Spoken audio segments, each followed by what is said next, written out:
Hi friends, இப்போ நம்ம சக்திவேல் பார்க்க போகிற சக்திவேலில் வந்துட்டு நம்ம சக்திக்கு ஆச்சரியமாக இருக்குங்க. என்னென்னு பார்க்குறீங்களா, சிக்கல் சிவபதி ஏன் இப்படி இருக்காருங்கிற மாதிரி தான் நினைக்க ஆரம்பிச்சிட்டாங்க. என்ன நடந்துச்சுன்னு பார்க்குறீங்களா, சிக்கல் சிவபதி சாப்பிட்டுட்டு வேலைக்காரியாக வச்சுக்கணும்னு நினைக்கிறாரு பொண்டாட்டியா.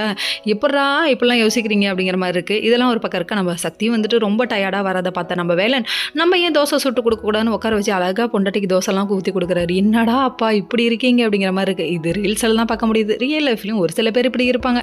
ஆனால் எல்லாருக்கும் அந்த கொடுப்பனை இருக்காதுப்பா அப்படிங்கிற மாதிரி தான் இருக்குது. வேலைக்கு போயிட்டு வர பொண்டாட்டிக்கு யாராவது உட்கார வச்சு ஒரு நேரம் ஏதாவது கவனிக்கிறாங்களா? அதுவும் மித்தவங்க கவனிக்கிறத விட புருஷன் கவனிக்கிறது வேற லெவல்ப்பா அப்படிங்கிற மாதிரி இருக்கும். அவங்களுக்கு மனசுக்கு அவ்வளோ சந்தோஷமாக இருக்கும். இதெல்லாம் புரிஞ்சுக்கிட்ட நம்ம வேலைன்னு கரெக்ட் பண்ணலான்னு நினச்சிட்டாரு போல. கிடைக்கிற கேப்பெல்லாம் ஃபீல் பண்ணுறியாப்பா, எப்பட்றா அப்படிங்கிற மாதிரி இருக்கு. இவங்கள பார்க்க அப்பா இப்படி புள்ள இப்படி இதை நினச்சி பெருமைப்படுறதா சிரிக்கிறதான்னு இருக்கு. இன்னொரு பக்கம் நம்ம தென்னரசு நம்ம சக்தி பேசினதை நினச்சி அப்செட்லேயே உட்காந்துருக்காங்க.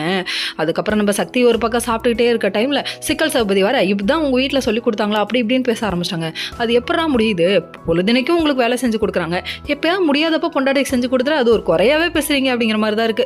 சரி விடுங்க, இவங்க போனாங்க அப்படிதான் அப்படிங்கிற மாதிரி. நம்ம தென்னரசு ஒரு பக்கம் கோவமா இருக்கிறது தெரியாத தேனு உள்ள வந்து எட்டி பார்த்து அத்தான் மாமா அப்படின்னு கூப்பிட போடிங்க அப்படின்னு சொல்லிட்டு இவர் என்ன பண்ணிட்டாரு, கிளாஸ் எல்லாம் தூக்கி போட்டு அப்படியே அடிக்க போகும்போது காலில் குத்திருச்சு. இதுக்கு பேர் தான் தன்மீனை தன்னை சுடுமோ இருக்கலாம். சொந்த செலவில் சூனியை வச்சுக்கிட்டவர் ஐயோ அப்பா முடியலையேன்ட்டு உட்காந்து புலம்புறாரு. இன்னொரு பக்கம் நம்ம சக்தியும் வேலைனும் சந்தோஷமா இருக்கிறத கெடுக்கிறதுக்குனே சிக்கல் சௌபதி போயிட்டு வேளான்னு கதவு தட்டி மார்க்கெட்டுக்கு அனுப்பி விடுறாரு. டே தொல்லை பண்றடா